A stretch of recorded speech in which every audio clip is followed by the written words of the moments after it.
Two nerdy reviews back to back? Yeah, baby, we got this. We're back with our Dragon Ball Daima reviews, this time episode 11. There's not too much to talk about this time. We got a little bit of explanation for why the Tamagamis were made by Neva, in his connection with the Namekian people and Piccolo. He knew Piccolo's father, Katats, which is pretty cool.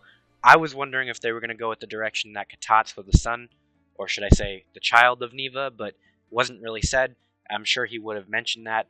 But it kind of reminds me of when Vegeta and Goku meet the Saiyans from Universe 6 in the Tournament of Destroyers.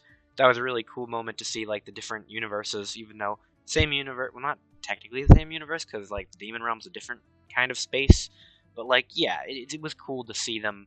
It's their history, shared history, and how they connect to each other. Tamagamis were obviously made for protecting the Dragon Balls, we knew that, so him saying that because we knew that bad people were trying to get them in a place called the Demon Realm isn't really that surprising.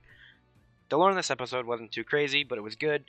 We're getting little bits and pieces again, because I'm sure all the big lore dumping's probably done. Well, I mean, not probably done. We might get some more. I don't know. I can't say that for sure, because I did not expect what we got already.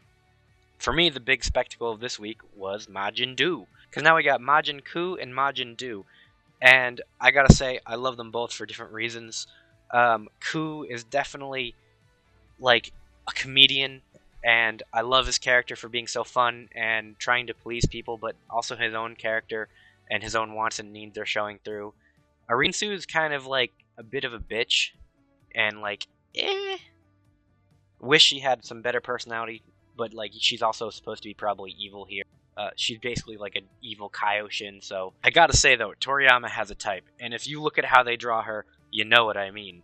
And it's kind of funny. Toriyama never shied away from that stuff in Dragon Ball, and it shows. But with Majin Do, having him be way more Buu than Cyberman is definitely shown here. No duh, it's kind of obvious with his design being closer to Fat Buu. His personality also has hints of Buu because, well, for one, he supposedly has more of Majin Buu's essence in him, and the Cyberman seed was put down deeper, which implies that he can be stronger. He definitely was fighting Tamagami number 1 more effectively than Ku. It's interesting to see their relationship. Ku wants him to be his brother, but on his side, it doesn't seem as if Do really cares. He seems to be, like, amicable with him. There's no outright hatred. But I don't know if we're going to see that brotherly relationship. And it's very clear to see what Toriyama is doing here.